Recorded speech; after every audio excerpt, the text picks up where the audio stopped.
You know somebody who's probably got the March Madness right now?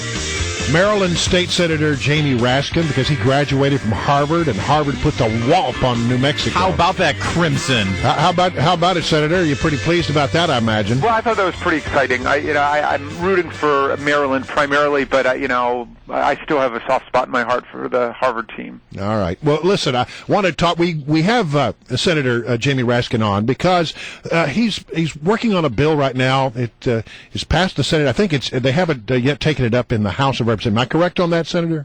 Yeah, it's passed out of the Senate and it's been taken over to the House, so they're checking it out now. And here's what the bill does. It would ban smoking in cars when there is a passenger younger than the age of 8 in the car. And this has been considered before. Last time the House decided not to take it up. Do you have some sense the House is going to pick it up this time? Well, I think so. I mean, the overwhelming weight of the medical evidence is that this is really dangerous for kids because it's such a close, confined space. And, the smoke blows right into the back seat if the windows are open, and if they're not, it's practically like the kids are smoking themselves. Well, look, I was that kid in the back seat when I was, like 8 years old. And that, of course, that was many, many, many years ago. Mom and Dad didn't know any better. We've learned a lot since then. I guess the question I have is it really a problem that needs to be addressed? I mean, how many incidents do you think happen in a case where parents are now smoking in the car with their kids? I mean, I can't tell you the number of conversations I've had like this one where the person starts off by saying, well, that was me. It happened to me when I was a kid for many years, but we didn't know. But is it really happening today? Well, is it? It is. It's happening all over the place.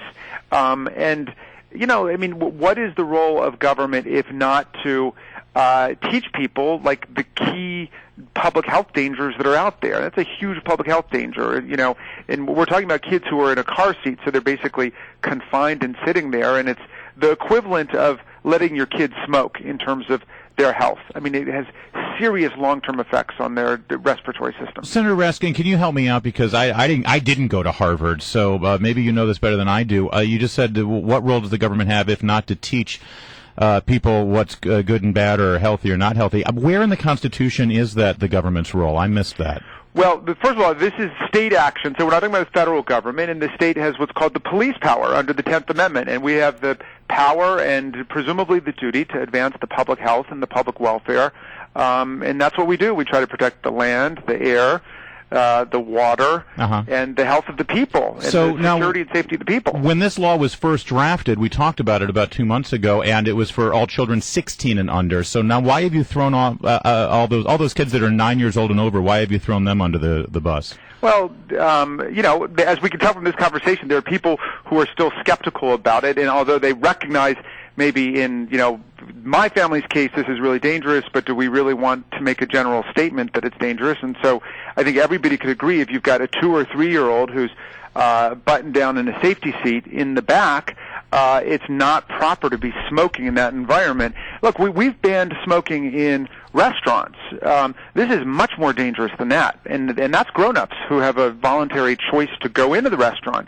I mean, these are kids who are just being buckled up, and they could be in a 6-hour car trip with their parents smoking in the front seat, or another adult smoking. So, I think that kids will be thanking us, and people who grow up healthier will be thanking us. I mean, the public health costs are serious from smoking. All right, but the Senate Minority Leader, E.J. Pipkin, who's, by the way, my personal hero right now because he wants to get back some of that money that the state took in traffic fines. But yes, indeed. And are you, by the way, you for that? Well, we just heard that bill yesterday, and we haven't discussed it yet, but It was very interesting.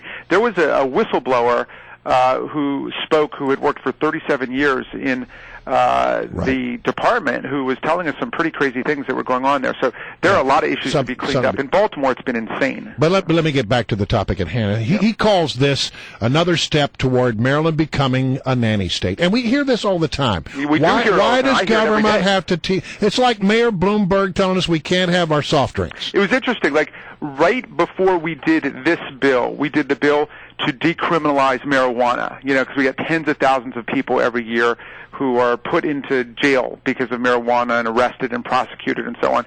And Pipkin was totally for that. He was resisting and saying, this goes too far and so on.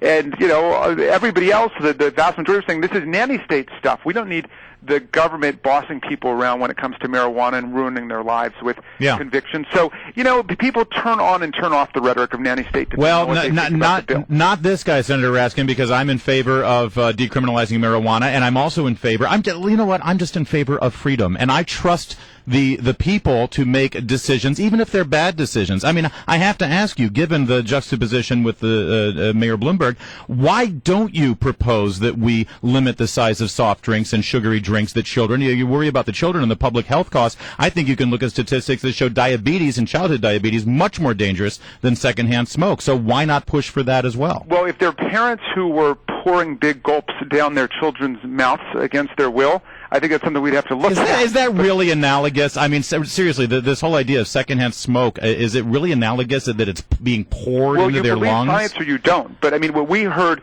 scientific witness after witness saying this is extremely dangerous and perilous to their health. Now, I understand a lot of principled libertarian argument, which is even if it's dangerous to the kid's health, it's the freedom of the parents that count. And we just disagree with that. I think it's the freedom of the kid that counts.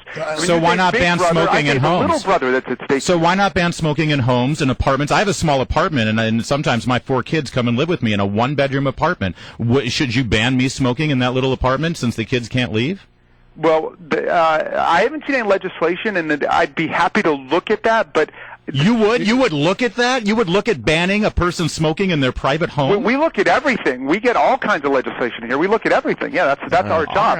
Right. But again... you look at every medical commission that has studied this, and they're all recommending this. Yeah, listen, I don't think there are a lot of people that argue the fact that a kid's in a car where there's smoking going on has an impact. I think the question is, how much of a problem is it?